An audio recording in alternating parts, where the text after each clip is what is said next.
Hello, everybody, and welcome back to Countdown to Infinity. It is time for episode 16. Holy hell, we are getting close to the end here. Today, we are talking about Spider-Man Homecoming. I am one of your hosts. I'm James, and I am joined by Matt. And Matt is now going to sing the Spider-Man song. Spider-Man does whatever a spider can. Spins a web any size, catches thieves just like flies. Look out, here comes the Spider-Man. Nice, you actually did it. I did not think you were actually going to do it. I'm glad that you did, though. I am nothing if not a good sport. Honestly, one of my little favorite touches of this movie, and I will, right now, I really like this movie a lot. I love the little, during the, just right off the bat, during the Marvel intro card, where they, like, do the cool Marvel logo with all the past movies playing in the background. Yeah. They have that Spider-Man theme playing. Yeah. So, it's just a great little touch. I love it. The Marvel logo, the Marvel fanfare is a nitpick of mine in the MCU at large. During Phase 1, it was inconsistent. Like, they just didn't use it very well. Correct. Because for the first two movies, there wasn't even a Marvel Studios, so they didn't have the fanfare. Phase 2, they actually, like, established a theme song for the fanfare, and it's really good. And if I weren't concentrated so, like, dead focused on this, I could probably recall it to mind. But I can't off the top of my head right this second. But normally I can just sort of sing it off the top of my mind. Like, it's that good. It actually sticks in my mind, and they used it for several films, and it was like a really legitimately good song. And then they replaced it in Phase 3 after, not Ant-Man. What was the first one after Ant-Man? Was Doctor Strange? Yeah. Doctor Strange is where I think it shows up for the first time. The new Marvel, like the Phase 3 Marvel fanfare. Oh, no, Civil War is after Ant-Man, sorry. Oh, sorry, Civil War. And the new fanfare is not as good. Isn't it like, it's like, which one is like the da-da-da-da? I can't remember now. Yeah. Anyhow, it's not great. Marvel Phase 2 fanfare is the one that is like iconic as heck, and the new one is way less good. I agree. And so I'm glad that they got rid of it for this movie and put the Spider-Man theme in instead. Also, true. Leading up to the release of this film, I was unreasonably excited for this movie coming out. I mean, you really like Spider-Man. I do. And I, like, prior to, like, a few weeks before this movie came out, they released a recording, like a video recording of the Disney orchestra playing this theme song. And I was bouncing off the walls. I was like, oh my god, oh my god, oh my god, oh my god. Please let this be in the movie. It's really good. Yeah. So this movie is a little bit different in terms of, I think, the back end. Certainly not anything that the average moviegoer is going to go see. They're going to go see it. They're just going to assume that Marvel made it, and that's fine. But Sony is still very much in the picture when it comes to Spider-Man.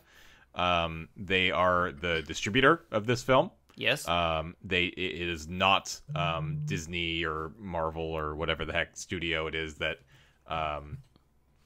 distributes almost all the other MCU films. This is distributed by Sony. Sony still very much has their hand in the jar when it comes to Spider-Man. Yep.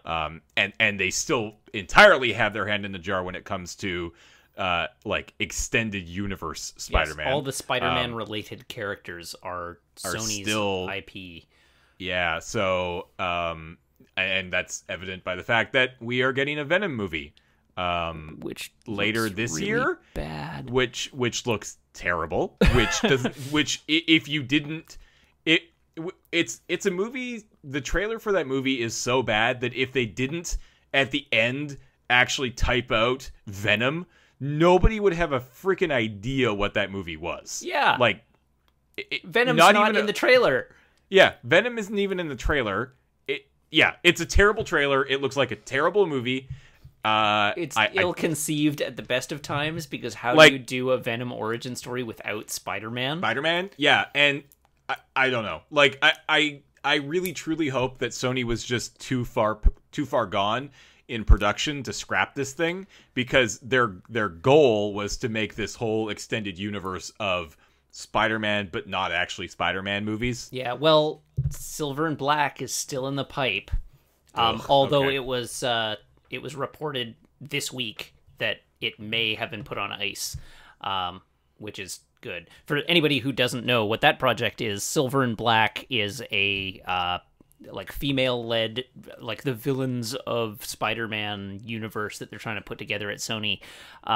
It is a female-led team-up movie of, well, team-up or versus movie, it's not entirely clear at this point, of Silver Sable and Black Cat, who are two regular characters in the Spider-Man lore. They're like sometimes villains, sometimes allies, in the same way that like Venom is sometimes villain and sometimes an uneasy ally of Spider-Man. But yeah, that they were up until this week making that movie, and who knows what's going to happen to it now. Well, whatever. Let's talk about the good Spider-Man movie. Yeah, let's do that. So Spider-Man 2. Of course, I'm talking about. I was going to say, of course, we're talking about Sam Raimi's Spider-Mans, but no, we're not. We're actually talking about Spider-Man: Homecoming, Yes, which is, to be fair, a very good Spider-Man movie. Yes, it is.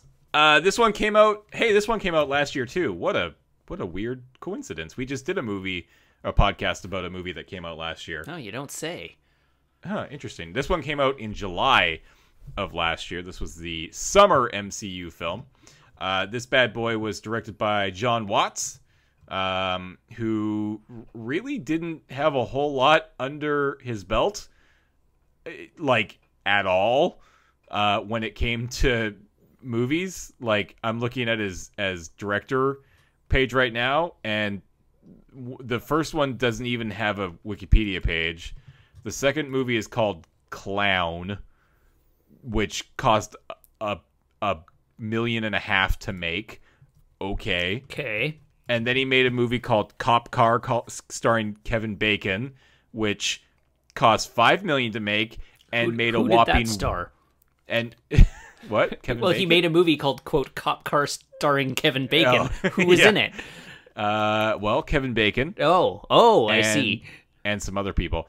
The movie made a whopping $143,658 at the box office. How many? 143,000. Oh, okay. And then he got to direct Spider-Man: Homecoming. Like, I don't at all understand how he got this job. But it's a good movie. I should have probably read into this a little bit more, but like, how does somebody with those directing credits get given $175 million MCU film starring, arguably up until this point, the biggest of all of the superheroes in this canon? Yeah. Right? Like, if it hadn't been for Sony owning Spider-Man back in 2008 and Marvel had it, you had better believe that we would have had a Spider-Man movie long before 2017, right? Yeah. And yet here we are, and somehow John Watts gets it, and I'm going to have to read into how that happened because it seems pretty crazy. But anyways, movie stars Tom Holland, who also kind of an unknown. Like, didn't really have a lot going on when it came to getting the role back in Civil War, which is where we first got our look at him. And it was sweet when he was there, and I'm obviously a big fan of his Spider-Man. I'm really happy that they decided to go this route. I know that there are definitely, there are people out there who advocated for the idea of being like, you know what, Spider-Man was pretty good, and you know who played a pretty cool Peter Parker? Tobey Maguire. Yeah, let's bring him back. That would have been kind of neat. And hey, you know what? There's a video that Movie Bob did sometime last year, I believe, I would assume. Yeah. Talking about how he would have worked in Tobey Maguire's Spider-Man into the MCU. Yeah, that's a fun video. It's a fun video, and it's a pretty cool idea. And had they done that, I would have been like, okay, this is kind of neat. Yeah. I like quite a lot of movie Bob's like how I would have done this videos. Yeah, his ideas are usually pretty fun. Yeah, he's a smart guy, and he's got some cool ideas. But I'm happy that they decided to go with this direction. I'm happy that they decided to forego any origin story because, oh my god, we know where Spider-Man comes from. Yeah. Everyone knows where Spider-Man comes from. Yeah, the closest we get to an origin story in this movie are like two lines, one being like, with all the stuff Aunt May has gone through, and the other one being like, oh, so you got bit by a spider? Could I get bitten by the spider? And it's like, the spider is dead. Yeah. And it's just like, that's all you need to know, because that's all that freaking matters. Of course you know that he had an uncle, and his name was Ben, and he died. And he's probably sad about it, and obviously Aunt May blames is sad himself. about it. Yeah, and blames himself. And I'm happy that they went with a young Aunt May. I love Marissa Tomei in this role. I think she's awesome. I'm really excited to see where they take that character, because I think she will play a significantly larger role in the next film, as is evidenced by the end of this film. Yeah, well, exactly. And we'll get there in a minute. But we've also got, of course, we've got Michael Keaton. He's playing the bad guy. He does. I like Michael Keaton's awesome. Super great. Stoked. Michael Keaton in here as Toombs in the Vulture. Real cool. We've got John Favreau coming back as Happy, and as like one of the sort of like the MCU godfathers at this point. Yep. Having directed the original Iron Man. We've got Zendaya, who does have many other names, but we're just going to go with this. And she is playing the role of MJ, although that's not really revealed until much later in the film. Yeah, it's at the very end. Technically, she's playing the role of Michelle Jones. Yeah, exactly. But we can come back to that as well. Yep. And then we've got Donald Glover in a little bit of a cameo. Yep. Sort of like double secret cameo reference. But we'll get to that too. Yeah. And then of course we got Iron Man. We got Robert Downey Jr. Making a pretty substantial appearance. It's certainly not a cameo. Like, he plays a fairly major role in this one. Yep. But never. I was a big fan of how they handled him when I first saw this movie last year, and I continue to be a big fan of how they incorporated him after having now seen it for a second time. I think they could have easily leaned on that crutch way heavier than they did, and I very strongly believe that they used him at just enough. If they had used him any more, it would have been too much. If they had used him any less, it would have been like, I would have liked more Iron Man. Yeah. But no, I thought it was a perfect use of that character. Movie cost $175 million to make, made about $880 million back. That seems like a pretty good return on your investment. Yeah. Like, if somebody was like, if you give me $175, I'll give you $880 in a few weeks, I'd be like, okay. Yeah. 4-to-1 ROI. Yeah. Sign me up. Yeah. Sign me the hell up. All right. Matt, kick us off. What's going on in this film? Okay, so it's after the Battle of New York, and Adrian Toombs is working with his salvage company to clean up in the wake of that battle. They're cleaning up the Chitauri and their weapons and so on, when they are shut down because the government has taken over federal jurisdiction for all cleanup activities, and the any city contracts are being canceled in the interest of, quote, national security. So the Department of Damage Control is taking over, and so this basically drives Toombs out of business. He had over-leveraged himself in order to take on this job, and losing the contract basically puts his entire company out of business. And so and then, of course, they discover that Tony Stark, is involved in financing the Department of Damage Control, and so they realize that the people who are making the damage are also profiting off it, and they basically decide, to heck with the rules, we're going criminal, and they keep a bunch of the the alien tech that they had salvaged, and they use it to create a whole bunch of weapons, one of which is a flying suit that Toombs himself wears. It is kind of Vulture-like, and they've become robbers, and so they go around stealing alien tech from various facilities, and that's how he makes his money. So we move into the future 8 years, and Peter Parker, he gets drafted by Iron Man to come fight in the Civil War. And Iron Man takes him to Germany, and he shows up at the airport fight, and then he comes home, and the cover story that they give to Aunt May is that Peter has taken on an internship with Tony Stark and the Stark Organization, and that's why Peter uses that as his cover story while he's out patrolling. He's like, oh, I'm out working with the Stark internship and so on,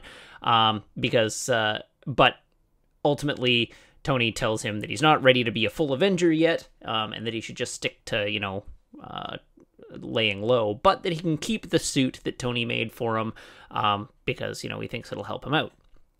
So Peter, in trying to balance the aspects of his life as Peter Parker is wont to do, he goes out patrolling, and he goes to school, and he is trying to get more recognition from Iron Man via Happy, and he it's reporting in and like, hey, I'm ready for my next mission, and just keeps sort of getting stonewalled by Happy.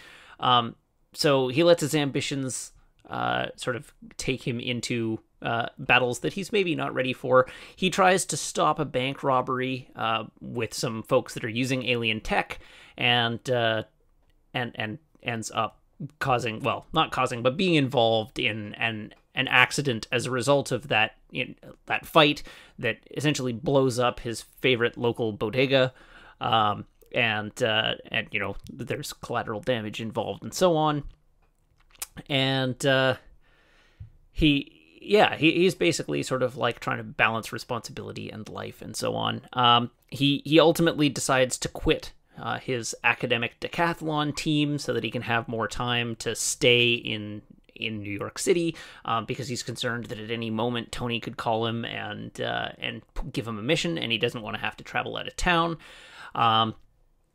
And along the way, his best friend Ned discovers that he's Spider-Man, and Ned then in a show of trying to impress the friends and the girl that the girl Liz that Peter has a crush on, tells them that Peter knows Spider-Man, and so Peter gets an invite to Liz's party, and crafts a plan to have Spider-Man show up to prove that Peter knows Spider-Man, and Peter's not sure he wants to go through with it, but then ultimately sort of like, after being frustrated by Flash being a jerk to him, decides that he's going to show them, he's going to show Flash up and have Spider-Man appear. So while he's standing on the roof changing into a Spider-Man outfit, he sees a freaky explosion off in the distance. So he abandons the party, and his reputation in so doing, leaves Ned behind, and goes to investigate this explosion, and finds a weapons deal going down with more of this alien tech, and he interrupts the weapons deal and follows the truck, and essentially, and in following the truck, gets picked up by the Vulture and left in essentially over his head as he's dropped into the Hudson River, and starts to drown, only to be saved by Iron Man showing up and pulling him out of the water and giving him a stern talking to for trying to punch above his weight class. So, now I'm just trying to remember what the next thing is. So, anyhow, so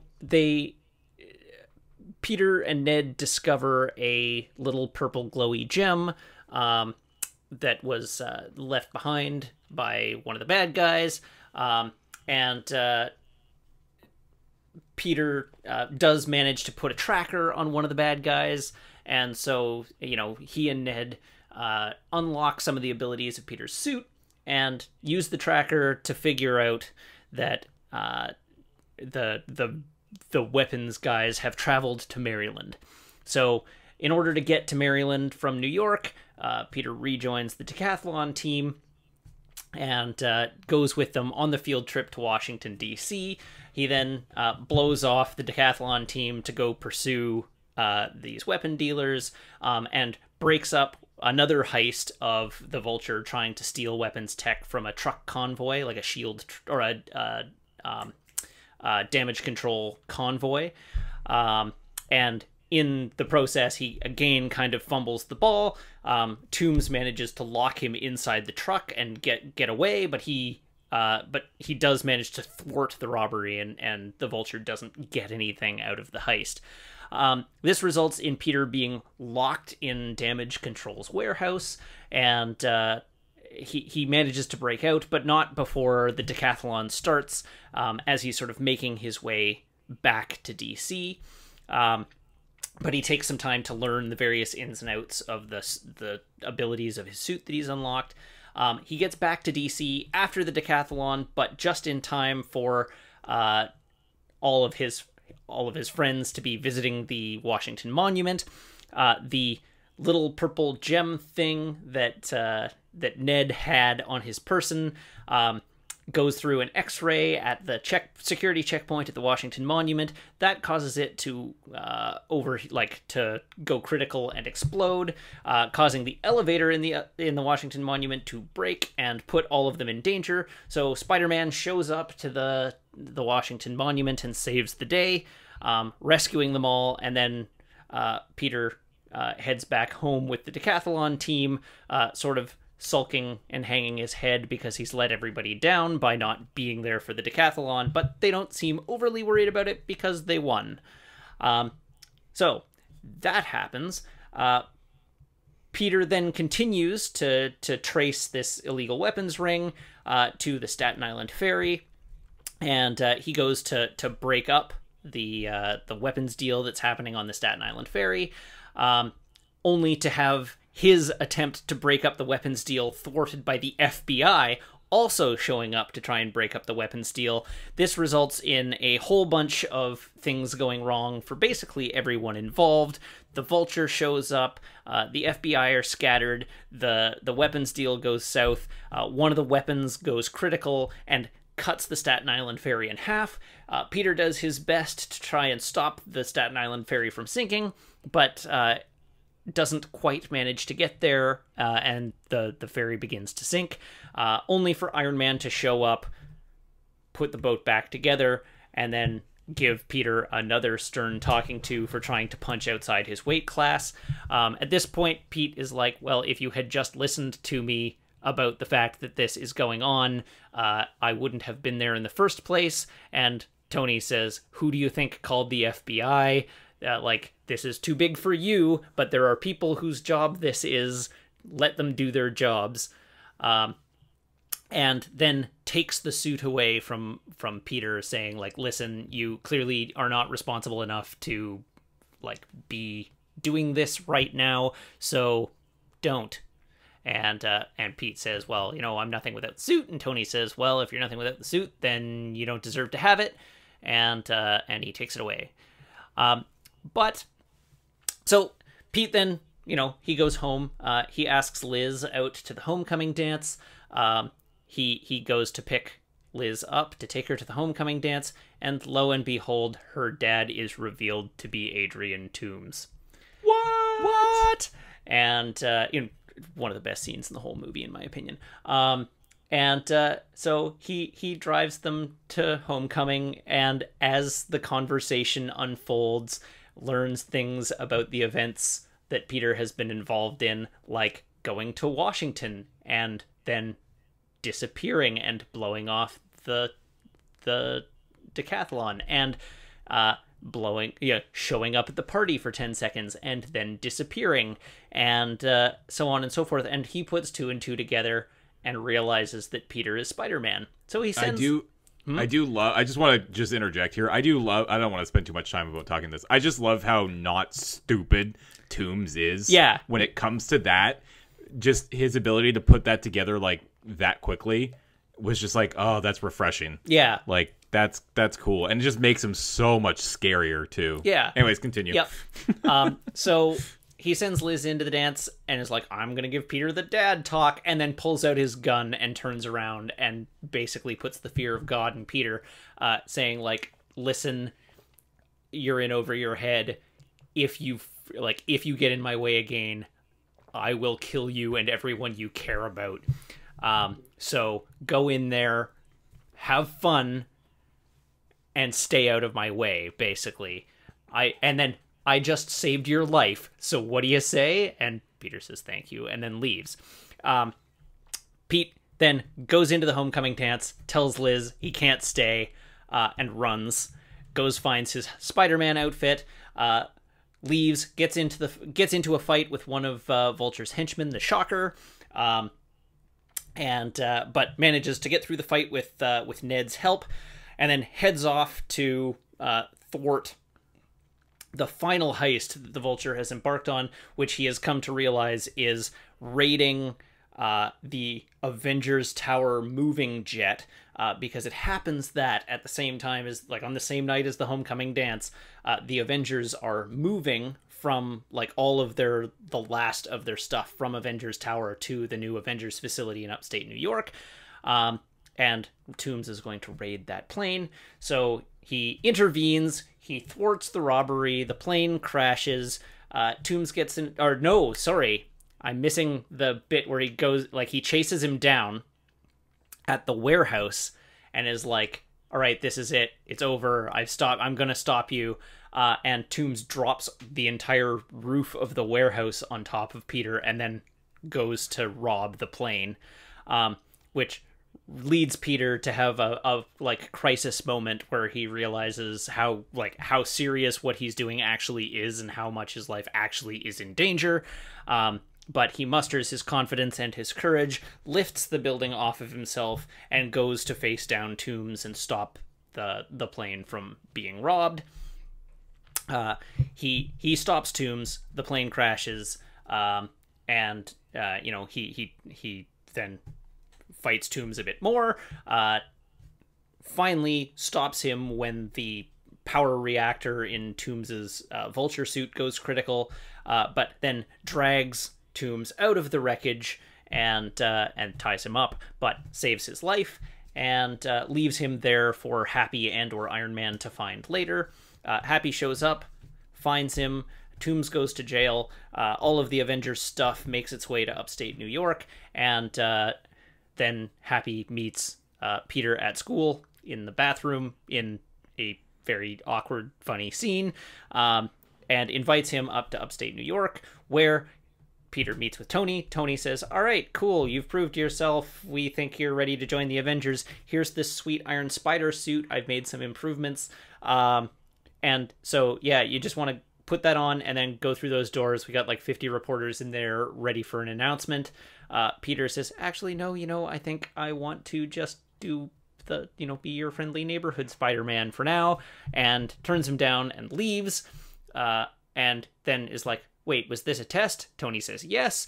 Then he actually leaves, and then we find out that it wasn't a test, and in fact there were 50 reporters there waiting for an announcement of him joining the Avengers, but Peter has decided to decline that offer for the time being. The end. And the return of Pepper Potts. Yes, Pepper Potts is back. And the implication that they're now engaged. I guess. I mean, it's never really... you assume that that's kind of what they're going out to do, but she also says, I can think of something different, so I don't know. I guess we'll probably find out with Infinity War. Yeah. But apparently they've resolved their differences since Civil War. Yeah, I mean, was she even in Civil War? No. Yeah, like she hasn't been in one of these movies since... Yeah, she hasn't been in one of these movies since the first Avengers film. Right? No. She was in Iron Man 3. Oh, right, Iron Man 3. Yeah, sorry. Since Iron Man 3 is what I did mean to say. And it's rumored... It's actually not just rumored, she kind of confirmed it. that she will definitely be in Avengers 4. Interesting. Okay, cool. Because she let that slip in an interview recently that like she was like, oh, it's so exciting to be on set for Avengers 4, and they were like, oh, does this mean that you're in Avengers 4? And she's like, I can't confirm. Yeah. No, I was just hanging out. Leave me alone. But yeah, that's basically it. Oh, and then Peter goes back to his daily life, but he gets a suit back. Then he gets his suit back, and then Aunt May discovers it. Yeah, with the great ending scene. Yes. Just that ending, like what the, and then cut. Yeah, it's really good. It really is. Man, I really like this movie a lot. I'm already going to be having a hard time ranking it. I literally just said like 15 minutes ago as we were recording the last podcast, I know where we're going to put it. And I already want to put it higher. Because, God, I like this movie a lot. It's really good. I don't even know where to start. I love Adrian Toomes. I think he's a really great bad guy. I like these, like, not trustworthy, but honest bad guys who, like, I love the idea that he knows that Peter saved his daughter, so he's giving him this opportunity to just sort of walk away. Honor among thieves kind of thing. Yeah, and he's just like, you can tell that, like, I actually almost wish, because earlier in the film, after the sort of the sale goes south during the party scene, where they're trying to sell the guns to Donald Glover's character, and Spider-Man interrupts the sale, and they get in this big chase, and he gets really angry at this guy for getting angry at whatever the Shocker or whatever his dumb name was, for doing this, and he vaporizes him. Yes. I almost kind of wish that he I realized that they kind of like tongue-in-cheek it with being like, oh, I thought that was the anti-gravity gun. It's like, no, that's the one over here. But yeah, you just murdered a dude, and you show no remorse for it at all. Yeah, and it's just like it feels like I would have gotten the feeling like this was, or I feel like we were supposed to get the feeling like this is the first person you've ever killed, right? Like at the end of the day, you're just a guy with a family who made a bad decision, and not even necessarily a bad decision, like, but just who got screwed by the system. Who got screwed by the system. I love the fact that they point out, like, these guys, like Tony Stark makes this mess, and then he's the one who gets paid to clean it up, kind of thing, right? Yeah. And I really like these kind of bad guys who aren't hell-bent on world domination. He just wants to provide a good living for his family. Yeah. And he's not this cold-blooded murderer type, which is why I kind of wish that they had done that one scene a little bit differently. Yeah. It's like my only gripe with that character and everything that he does in this film. I get going after Peter at the end. I get being just fed up with Spider-Man and just wanting him gone. Yeah. That makes sense from the character's perspective. But cold-blooded murder of your former associate. Yeah. Yeah, I was kind of lukewarm on. Yeah. But other than that... That said, I really liked the Shocker's costume. Because it's like there's a great little nod to the comic book costume in it, with the quilted arms on his, like the quilted yellow arms on his jacket. It's just great. It's like the perfect modern reinterpretation of like a ridiculous comic book costume. Yeah, I agree. I liked that a lot. So I'm a big fan of Toomes in this flick. I'm a big fan of Tom Holland as Spider-Man. I think it's really great casting. I think he does a very good, 14, 15-year-old Peter Parker. Yes. That to me has always been Spider-Man. It's Tobey. I always liked Tobey Maguire's Spider-Man, but he just always felt a little old. Yeah. The funny thing is that like Spider-Man has been in his 30s or older for as long as either of us have ever been alive. But I always think of, in the comics, he's always an adult. Yeah. I just always think of Spider-Man as this, middle school kid, right? Like I don't know. Yeah. I like that that's the direction that they went, rather than doing something like bringing in Tobey Maguire. Yeah. So which I'm could have been neat, but yeah, I'm a little bit half and half on it. Like on that aspect of it, for a couple of reasons. So one, for all the Spider-Man movies we've actually never had a like properly adult Peter. Because like in the Sam Raimi ones, although he was played by an older actor, he starts as a senior in high school, and then in the second movie and third movie, like I guess by the third movie he's becoming an adult because there's like the wedding plot line and so on. But in the second movie he's a college student, right? And then for the Amazing Spider-Man movies, again, it's like he's a high schooler, and then in the second movie it's like, okay, well, Gwen is moving to England to go to college, right? Like they're high school students. Whereas if they had gone for an older Peter in the MCU, it would have actually been a new take on Spider-Man. Yeah, relative to the previous ones. I think that's fair. I think the only reason that you don't do that is because you literally are nothing but adult superheroes. Like you don't have that impressionable youth. Absolutely. Like they don't have a kid character in the MCU, and they need it. Yeah. But I'm also a little down on it just because like this movie pulls a huge amount. It's in its DNA from Ultimate Spider-Man. Yes. Which, like, quick review of Ultimate Spider-Man, took place over 10 years and was a retelling of the story of Spider-Man as a young kid. So it's essentially 12 hardcover volumes covering the life and death of Peter Parker. Spoilers. It takes place over 1 year of Peter's life. And that's how long he was Spider-Man before he got murdered in that storyline. But it was like 10 or 12 years worth of comics that were actually published to cover that time. And he is a middle schooler. He's 15 years old. He ultimately, he goes through all of the Sinister Six and all of his classic villains. They retell a bunch of the classic storylines, like, made more efficient and dropping a bunch of the bloat and a bunch of the worst, like the poorer decisions made in those in the original tellings of the storylines, but they still do things like the Clone Saga and that kind of thing. They're just different variants on it.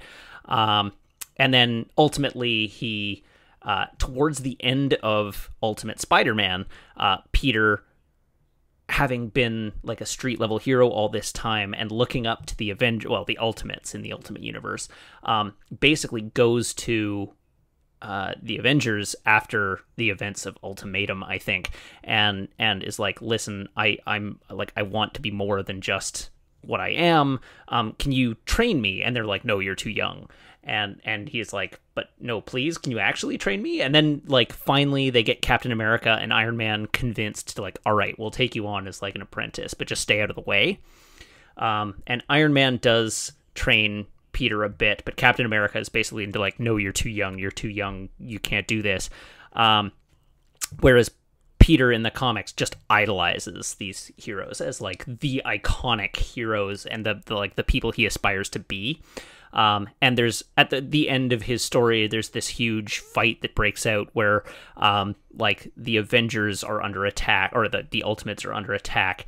And at the same time, the Green Goblin figures out who Peter is and who his family is and goes to attack Aunt May.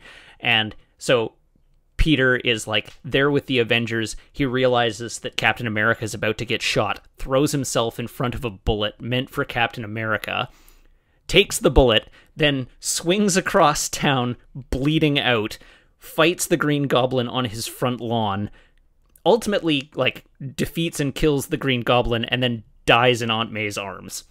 And that is the end of Peter Parker in the Ultimate Universe. But like then of course in the Ultimate Universe there is a second Spider-Man, that's Miles Morales, who was also bitten by the same spider that bit, or a variant of the same spider that bit Peter, who also developed spider powers and who takes up the mantle of Spider-Man as someone who like idolized Spider-Man and has those powers. And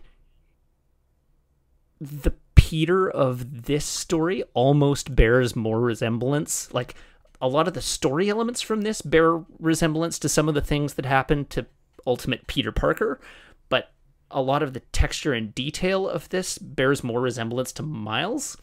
Because like Ned as a character is not a character in the Peter Parker side of that story. Ned is like Ganke from like who is Miles's best friend at his Polytechnic high school.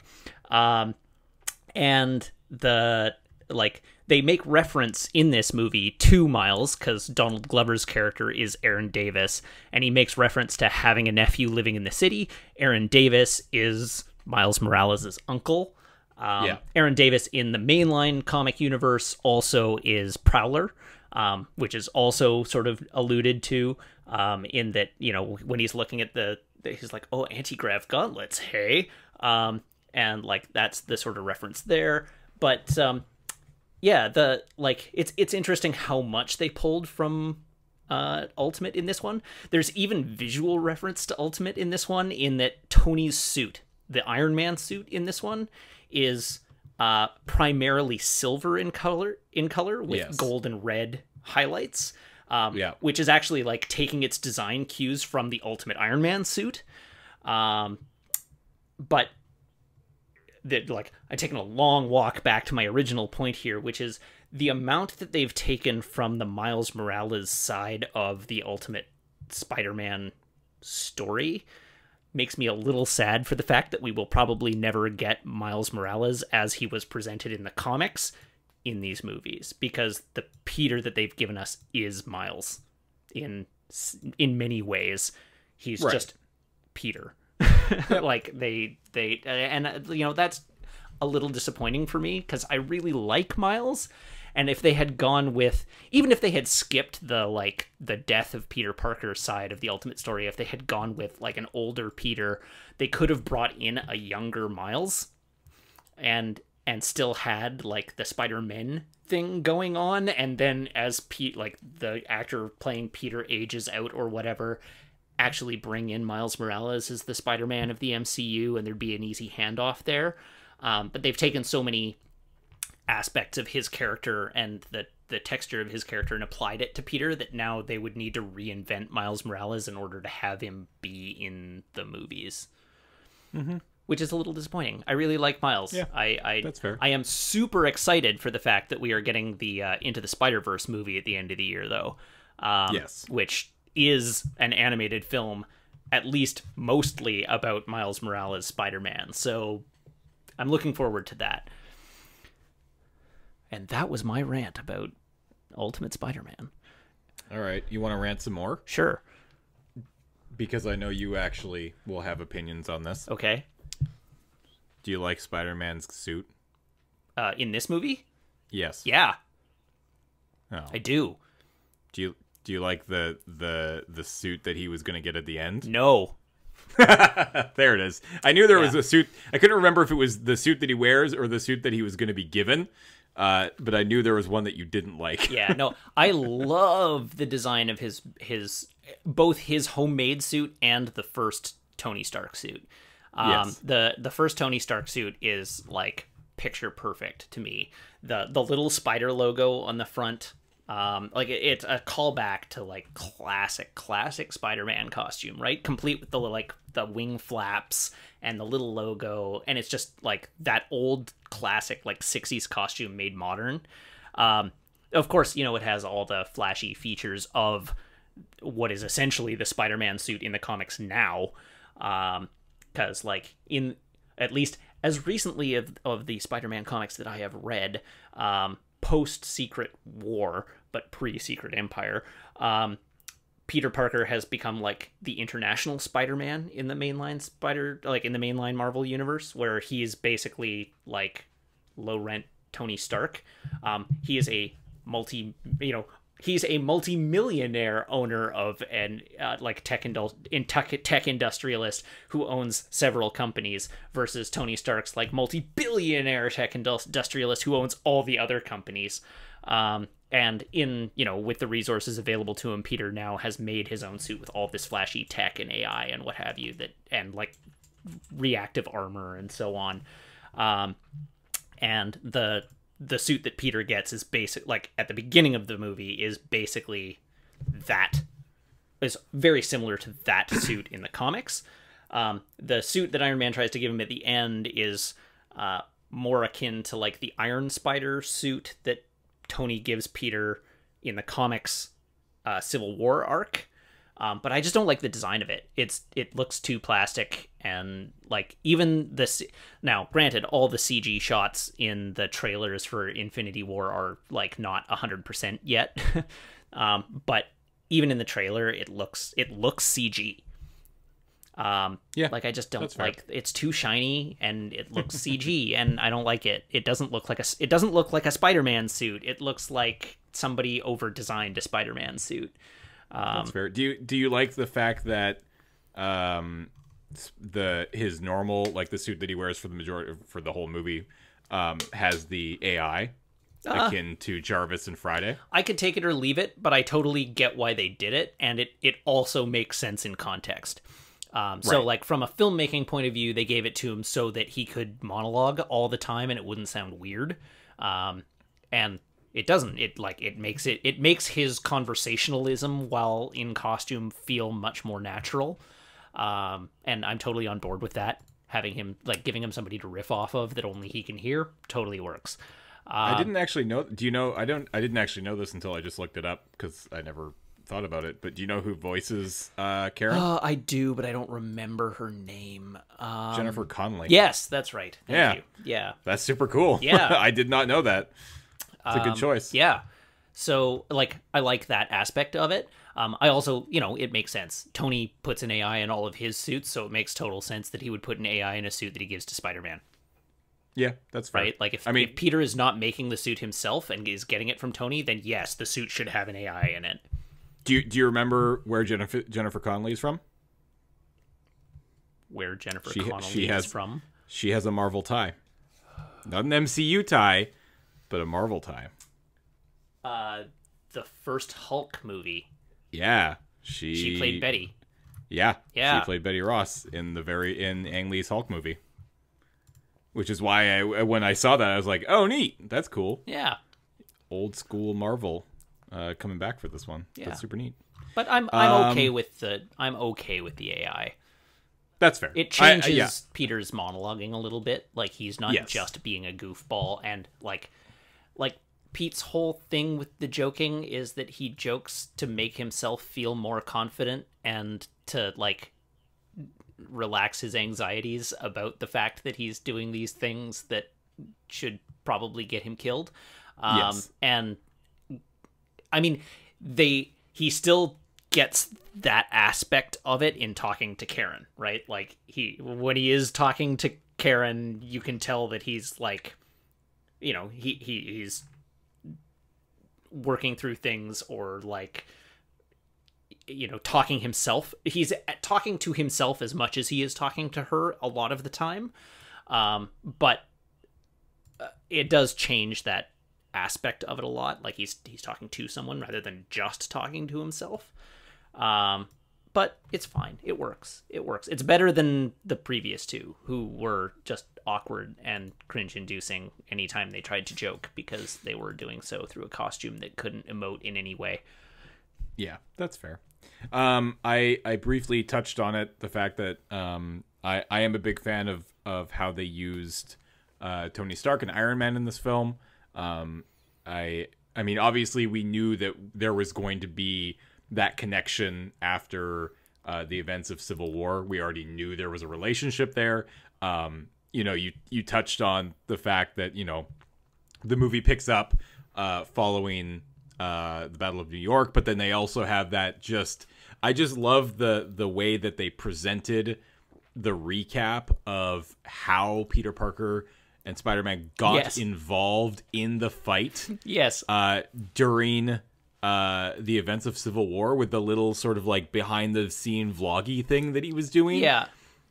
Which you can't show that to anyone, right? Yeah, I know. Yeah. So why are you doing the voice? Yeah.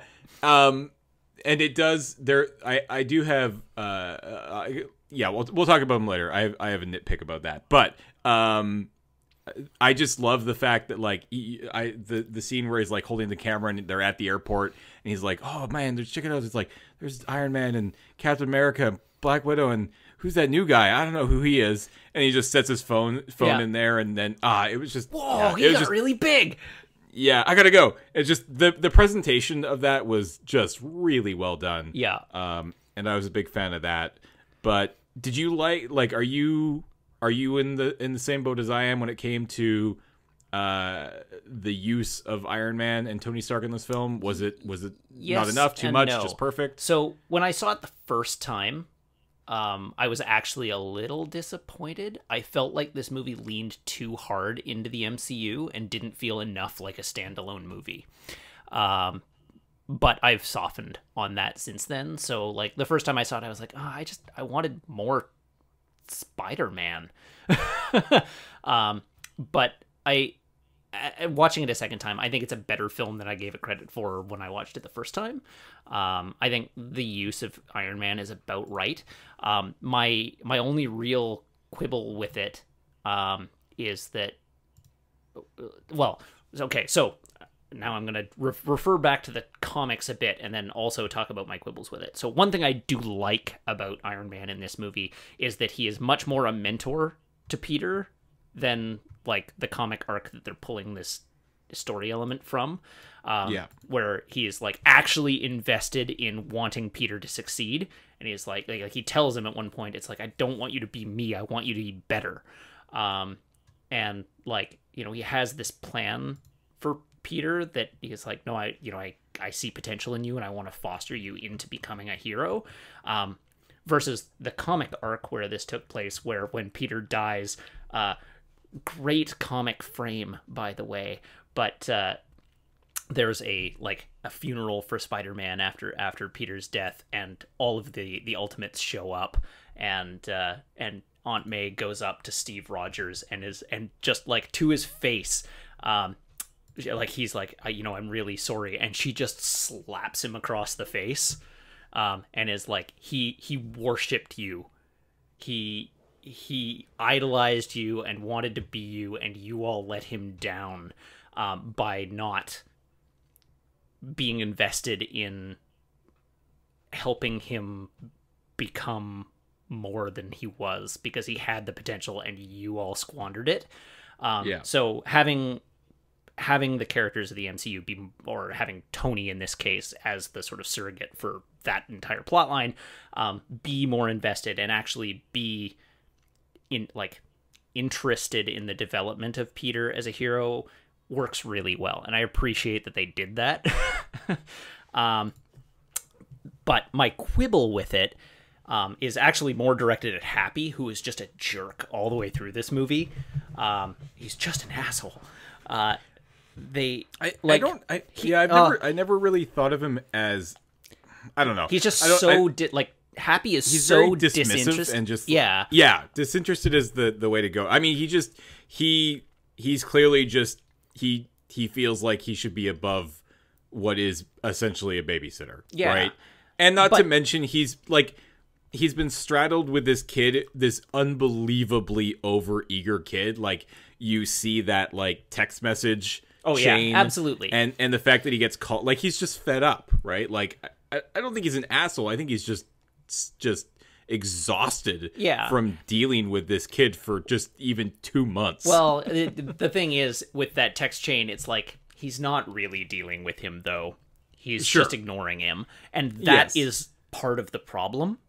So literally all they had to do was respond, "Hey, thanks for the tip. We've got people on it."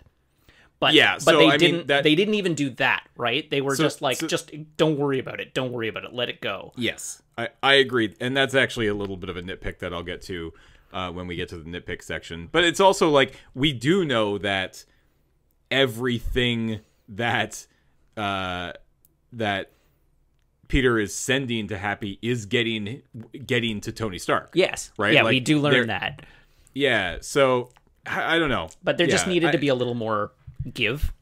Yes, I agree. Although I feel like I would probably, I mean, it's easy to say I blame kind of poor writing, but that's what it comes down to. Because honestly, like, I'm just going to get to it right now. One of my like big nitpicks with this movie is that that conversation that he has. He's like, look, I know that Toombs is doing this, like, just listen to me. And at no point do you ever get the feeling until the FBI show up that they are taking anything that he's saying and actually doing something with it. And even when they do something with it, it doesn't make any sense. Like, in what universe do you think that, like, you know for a damn fact that this guy is dealing in alien weapons, and your course of action is to just let the FBI deal with it? Yeah, and not only is he dealing in alien weapons, he's literally a supervillain flying around in a mechanized suit. It's like, would you dispatch the FBI to take Iron Man in? No. And it's... So why would you dispatch the FBI to take, like, maybe it's not an Avengers thing, but maybe Iron Man should have been looking after it himself. Yeah, and then send the Falcon. Yeah, sure, exactly, right? And then it's just like, and then you know damn well what's going on. You know what this guy is capable of. You know what weapons he has, but you continue on with moving out of Avengers Tower with zero security. Not only is zero security, a drone plane. Yeah, there's nobody on board the plane. An unmanned drone plane whose only security is, I'm just going to go invisible, even though everybody on the damn planet knows where this plane is taking off from. Yes, and going. So that is like the one big nitpick for me. That's just lazy. Like, it's just the old, bad communication trope. Yeah. Right? Like, anything can be solved with a couple phone calls or honest conversations. Yeah. And that bugs me. Yeah. that one really annoys me. It doesn't ruin the film for me. I still really like this movie, but it's the first, like, it's one of the bigger annoyances of any of these movies for me. Oh yeah. Yeah, for sure. And that said, but going back to things that are great about this movie, I want to give props to literally everyone they cast in this film. It's really good. The entire cast of high school kids is perfect. Flash is perfect. Ned is perfect. Liz is perfect. Zendaya, Michelle is perfect. Their decathlon coach is perfect. Just everyone with a speaking part in this movie is like bringing their A game to it, and I really appreciate that. It's like everyone in this movie is great, and particularly with the being at the time this movie was being filmed, that basically all of the kids being 18, and relative newcomers for the most part, all of them knocked it out of the park. I'm super excited to see all these people in another movie. Yeah, no, that's fair. Fun little something that you could easily miss, which is Kenneth Choi, who played... I mentioned that in the Captain America episode. Yeah, we mentioned that, many, many moons ago, where he's back here playing the descendant of Jim from... the Howling Commandos. From the Howling Commandos, as the principal of the school. With the picture in the background in the frame, the picture and the medals. Yeah, and up the on the medals wall in the background. Yeah, which that's just such a awesome little nod, which I love. Yeah. And then no, I agree. The casting in this movie is A+ gold star. Would watch again. I also liked. All right. I also liked how many Spider-Man villain references they got in. Because there were a lot.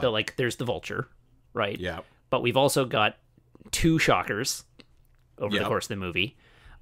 There's Mac Gargan, who will become the Scorpion. There is... what else have we got? Do we have anybody else? Maybe we don't have anybody else. Nobody else that I can think of off the top of my head. And Prowler, who I think was pseudo... I seem to recall was a cat burglar originally and fought with the Spider-Man, but then later becomes his ally, goes straight and becomes his buddy. Yeah. God, I'm just trying to think of what else. Like, so the ferry scene was legit. Ferry scene's real good. And very akin to the old runaway train scene from Spider-Man 2. Yeah. Yeah. The sort of like, it wasn't anywhere near as powerful, but you could tell that they were like, you remember that train scene? That was cool. Yeah. Can we do something similar with a big boat? Yeah. The only thing I have problems with in that scene is that if you cut a ferry in half, it's going down right away. I don't care if you put it back together again, it's still going to sink. He put it back together and welded it. Not until after it had, like, it would have sunk before then. The ship was splitting in half. That boat was sunk. Do you remember when we went on that boat? I do. That was a fun time. I remember really having to pee when I got off that boat. It's because we drank a lot of beer on that boat. 2 cans Foster's. 24 ounces each, and then we got off, and the nearest Starbucks' bathroom was out of order. And then we had to get on a train across town. I've never seen somebody need to go pee as badly as you needed to go pee that day. I just remember, like we're like, okay, we gotta get back to the hotel. I was in pain. Like, I was literally sweating. I had to pee so bad. And then we just got to a station, and I'm just like, I'll meet you back at the hotel, and get up and got off. Yeah. And then you're like, okay, and the train, like, doors closed and kept going. Thankfully, there was a bathroom in that station. But, man, that's funny. Man, I have never had to pee so badly in my life, and I hope I never have to again. That was misery. That was good. God, I'm trying to, like, all the action scenes in this film are really good. Yeah. This is a really good movie. I just really like this movie. There's a lot to like. It is a flawed but enjoyable film. Yeah, and now I'm trying to remember. I had another nitpick, and I don't even remember what it is now. Because there was the big one, which was like the communication issues and the fact that the plane took off with zero security, and that was annoying me. And I swear I had another nitpick, and it's just gone. So apparently it was not that big of a deal. But let's talk Goofs. Sorry, just to go back to nitpicks real quick. This isn't even a nitpick. This is a gripe. But we sort of touched on it already, but using Zendaya, who is Michelle, as MJ is such a cop-out.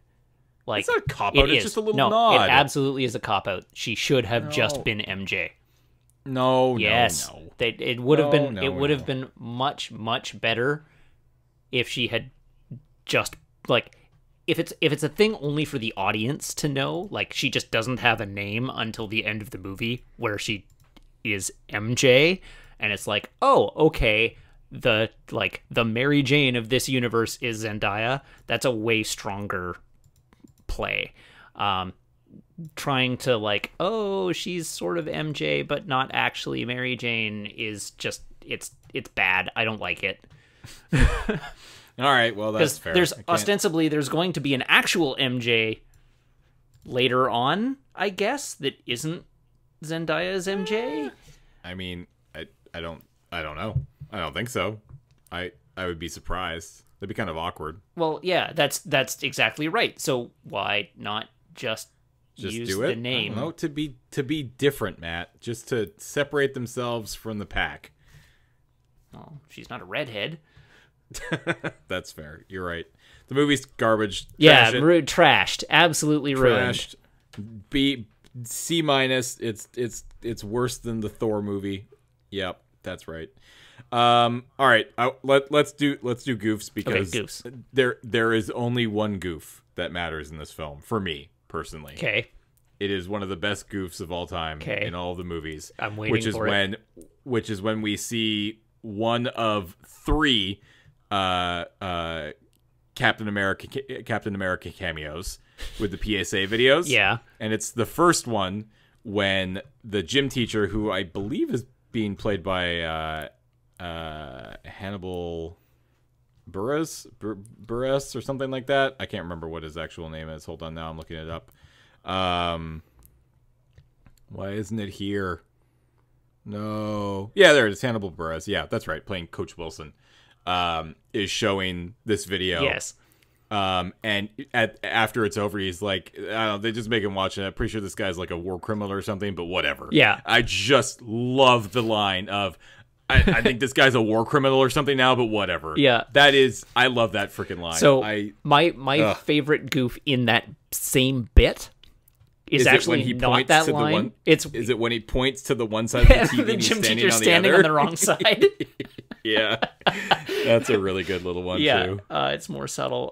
My favorite goof in the movie, again, one of my favorite goofs in any of the movies, is, ding, that's false. What have I told you about using the bell for comedic purposes? Yeah. Just pointing out. Yeah, no, that's a really good one. You're not wrong. What are some other good goofs? I'm trying to even remember now. Pete, like, trying to chase the van, and he like runs along and like shoots his web. Like, it's a front shot of him shooting his web, and then it turns around to like a shot from behind, and he's at a golf course, and his web just flies off into the distance and doesn't stick to anything.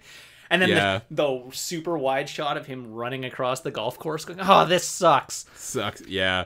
I mean, in that same chase sequence when he's running through the backyards, and they literally cut to a backyard of a group of people watching Ferris Bueller's Day Off as he runs through backyards, runs through the scene. It's like, great movie. Yeah. That one's really good too. Yeah. Yeah. It is inherently a pretty goofy movie because Peter Parker is a goofy kid. Yeah. And there's a lot of really good stuff in here. So. Yeah. I was impressed by the amount of property damage that Spider-Man does. It's a lot. It's a tremendous amount. Breaks everything. Yeah, he just ruins fences, and I love the little scene. That entire chase sequence is really good and filled with really good stuff. He falls into the backyard with the girls who are camping, and his eyes start going all wonky and stuff. He and crashes through crashes through the roof of the shed, breaks a fence down, knocks tiles off of like shingles off a roof, smashes the like brick pole at the front of one of the houses. In the other scene where he tries to break up the car theft, and he like webs the guy, bangs his head against the car. It's like, oh, this is my car, man. And then like everybody at the windows, hey, people gotta work. Shut that thing off. Yeah. Oh man. And he's just standing there like, I didn't know. It's a good scene. Yeah. It's a good scene. It's a good movie. And then Stanley, it's like, oh hey, how's it going? How's your mother? Yeah, it's good stuff. Good movie. Yeah. A plus. I like this movie a lot. Where do you rank? That's fair. Where do you? It's not actually an A plus. I just felt like saying that. Where are you gonna rank this one, Matt? It's your turn to go first. I went first the last time. I'm looking at my list. You don't even know? No, I didn't know, and I told you I didn't know. Damn it, Matt. Between Iron Man and Guardians of the Galaxy. Between Iron Man and Guardians of the Galaxy. So you just put Guardians of the Galaxy 2 above Age of Ultron. So this is going to go between Iron Man and Guardians of the Galaxy. All right. So this is taking your number 7 spot? Or your number 6 spot? Is it 6? 1, 2, 3, 4, 5, 6, 7. No, 7. Okay. That seems reasonable. I'm gonna go ahead. I'm just watching you edit our list live. Yep. It's super fun. I'm gonna go ahead and put this one. So I wanted to put it. I think I wanted to originally put it higher than I think I'm going to. I think I actually wanted to put it above Guardians 2. I'm not gonna do that. Okay. I'm gonna put it below Guardians 2. But above Age of Ultron. So that's 2 movies in a row that have jumped just ahead of Age of Ultron. And our lists are beginning to diverge considerably. Yeah, so currently right now, Matt's list is Captain America, The Winter Soldier, Captain America, Civil War, Avengers, Guardians of the Galaxy 2, Avengers, Age of Ultron, Iron Man, Spider-Man, Guardians of the Galaxy, the first one, Doctor Strange, Thor, Iron Man 3, Captain America, the First Avenger, Thor, The Dark World, Iron Man 2, Ant-Man, and The Incredible Hulk. And my list, they're pretty similar. So. Things are usually within like 1 or 2 places of each other, but they're pretty different. James is now Captain America: The Winter Soldier, The Avengers, Captain America: Civil War, Iron Man, Guardians 2, Spider-Man, Avengers: Age of Ultron, Doctor Strange, Captain America: The First Avenger, Guardians of the Galaxy, Iron Man 3, Thor: The Dark World, Ant-Man, Iron Man 2, and The Incredible Hulk. So in terms of where movies fall on our respective lists, the first film that's in sync is Iron Man 3 in our 11th place spot. Then minus the first one. Sorry, you said? Because we're number 1 is the same. For number 1 is the same. That's right. Yeah. But the next one down is the 11th. Then Thor: The Dark World at 13. Then The Incredible Hulk in dead last. Yeah. But here's the interesting thing that I think is pretty cool. Your first 3 and my first 3 are the same, but not in the same order. And my last 4 and your last 4 are the same, but not in the same order. So I think we value movies fairly similar. And like everything in between is, again, like I put Iron Man above at my number 4 spot. Iron Man for you is at your number 5 spot. Yeah. Guardians is number 4. For me, it's number 5. Age of Ultron is your number 5. For me, it's my number 7. Like, again, every one of these movies I think is within 1 or 2. Yeah. So our first 3 are the same movies, but in different orders. The next 4 are the same movies, but in a different order. Yeah. Yeah.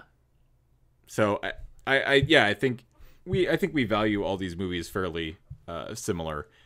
It's just personal preference when it comes to a couple of these things, right? Yeah. But wow, like that's 16 films. And I know pretty much where I'm going to put these last 2. Yeah. At least I think I have a pretty good feeling of where these last 2 are going to go. Yeah. I have a pretty good idea where Black Panther's going to go. But Thor, that's fair. Thor I need to watch again. I know exactly where Black Panther's going right now. I don't think I know where Thor's going, but I can definitely tell you it's going to fall in the top 10. For sure. We'll see. Like there's no way that Thor is going to not be in my top 10. Yeah, if I had to rate it right now without watching it again, I'd be hard pressed to figure out where I would want to put it. Yeah, that's fair. But I feel like I can come to an opinion upon watching it again.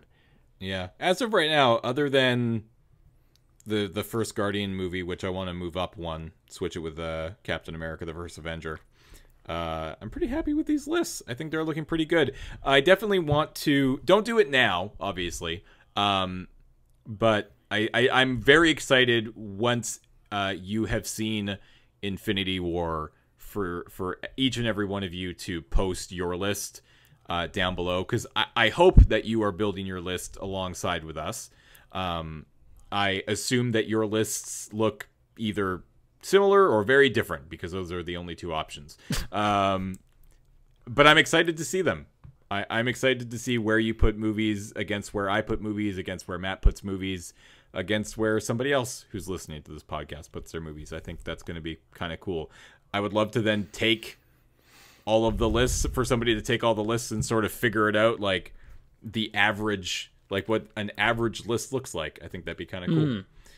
Come up with like an overall, because this is something that I couldn't have done. List. Yeah, I couldn't have done this blindly. Like I could have, but the list would not have looked like this. No, I'm surprised by my own list right now. Yeah, I don't know. I don't necessarily think I'm surprised by it, but I would not have come to the conclusion that this list is currently coming to the conclusion as without having rewatched all these films like we're doing and talking about them. Yeah, absolutely. It would have been a wildly different list. But yeah, I am excited. We've got 2 more left. Next week we'll be recording both Thor Ragnarok and Black Panther. You can look forward to those episodes on the 22nd of April and the 25th of April.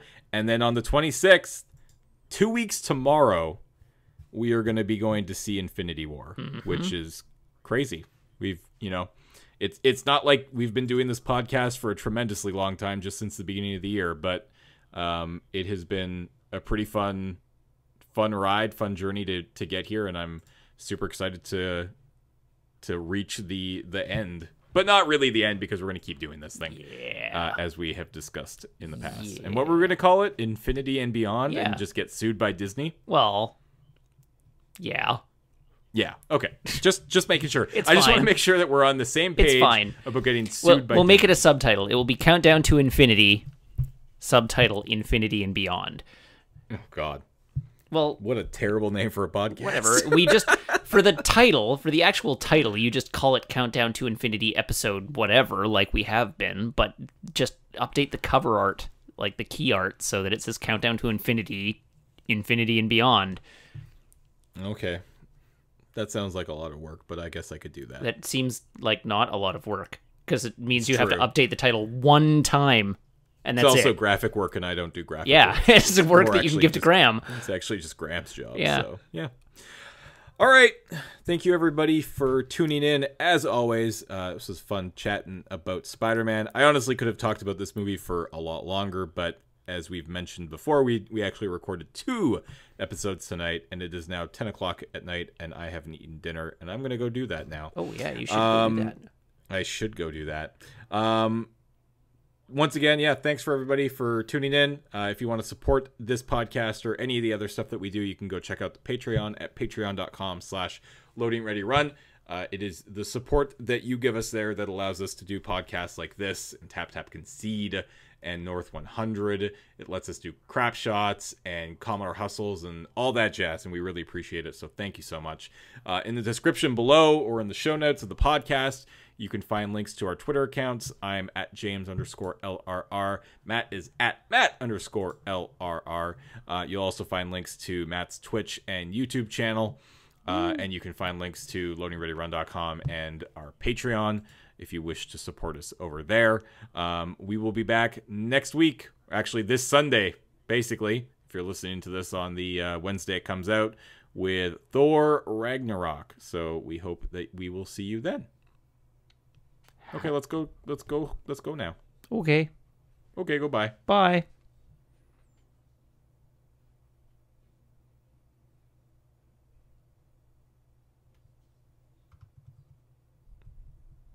No, I'm trying. I can't do it. I smell the food. It smells so good. We got to talk about this mid-credit scene. Yeah. It's kind of a cool one, and I guess kind of sets up maybe some stuff for the next Spider-Man. But we see Toombs in prison, being approached by Gargan. Who's Gargan, anyways? Mac Gargan Yeah, is Scorpion. right. He's even Yeah, got yeah, the yeah. Scorpion tattoo to let you know that even he's got the going to become Scorpion. Yeah. So Gargan approaches Toombs by saying, "Hey, we hear, there's rumors that you know who Spider-Man is, like his real identity," and he denies it. He's like, "Nope. If I knew who he was, he would be dead," which just continues to reinforce kind of how much I like this guy and how much I like this bad guy, because he's got honor. At least for now, he has honor. We'll see, where this goes in the next movie. But I appreciate the fact that, Peter has now not only saved his daughter's life, but also his life. Mm-hmm. And that's pretty cool. And for him to be like, no, I don't know who Spider-Man is. So Yeah. deal with it. Yeah, it's a good scene. It's intriguing, and it makes me interested in where they're going to take that plot line. I want to see the Scorpion become the Scorpion, because we haven't seen a Scorpion in a Spider-Man movie yet. Yeah. I'm I'd still also be secretly holding out hope for a Mysterio. I'd really like a Yeah. Mysterio. That'd be pretty cool. That would be fun. I'm also just all for more Michael Keaton in the next movie. I thought, again, good character. And Yeah. Michael Keaton's dope, so bring him back. Yep. And then we had the post-credit scene, which I will point out that not even Wikipedia, the plot synopsis, even bothers to acknowledge, because it is literally just a silly one-off gag with yet another PSA from Captain America, more or less kind of just poo-pooing on the audience Yeah. for sticking around for something that doesn't exist. Not even more or less. Straight up, like, Yeah, just straight today up. I want to like, talk to you about patience. Have you ever Yeah. waited for something only to have it turn out really disappointing? Not what Yeah. you expected? Yeah, like, This is the only exception to not giving me proper story or world building post or mid credit scenes, is just make fun of me for sticking around for that. Like, if you just say, haha, you're an idiot, like, you waited until the very end and we're not going to give you anything, that is okay by me. I love that. So yeah, that was pretty good. Big fan. Yeah. All right, that's actually going to do it. Thank you everybody for listening. Once again, we'll be back next week. We'll be back twice next week with both Thor, Ragnarok, and Black Panther. So look forward to that.